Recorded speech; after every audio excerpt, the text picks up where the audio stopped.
বিগত সময়ে বাংলাদেশে গণতন্ত্র ছিল না, তাই নতুন সরকার পেতে গণতন্ত্রের পথে হাঁটতে হবে বলে মন্তব্য করেছেন সাবেক মার্কিন রাষ্ট্রদূত উইলিয়াম বি মাইলাম।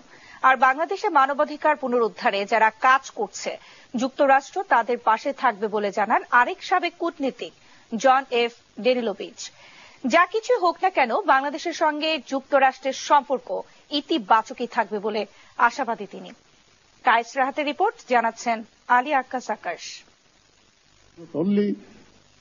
শনিবার সকালে রাজধানীর Bangladesh institute of international and strategic studies BIISS মিলনায়তনে নতুন ভোরের পথে ঢাকা গণঅভ্যুত্থানে পরবর্তী বাংলাদেশ যুক্তরাষ্ট্র সম্পর্কে নতুন গতিপথ নিয়ে এক সংলাপ অনুষ্ঠিত হয়।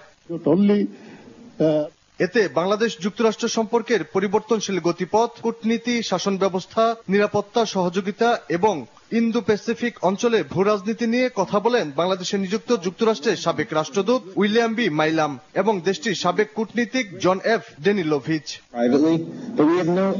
বাংলাদেশের বিগত সরকারের ব্যর্থতার কারণ তুলে ধরেন উইলিয়াম বি মাইলাম। বলেন, বর্তমান সরকার প্রধান গণতন্ত্রের পথেই হাঁটছেন, সংস্কারের বিষয়ে তিনি একাই যথেষ্ট। I could see what she was doing. She was slowly taking democracy away. And, it got to the point where there were no elections, really. An election was called, but it never really happened. And the only way it could have been stopped, I think, peacefully, is for the government to have been voted out, and that's up to the people who vote. ভারতকে বাংলাদেশের সঙ্গে বর্তমান বাস্তবতা মেনেই সম্পর্ক বজায় রাখতে হবে বলে মন্তব্য করেন জন এফ ডেনিলোভিচ।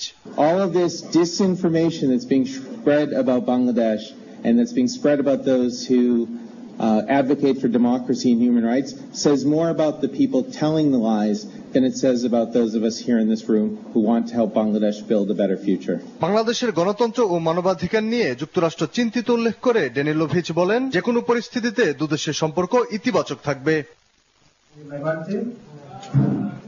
আলী আক্কাস আকাশ, দেশ টিভি, ঢাকা।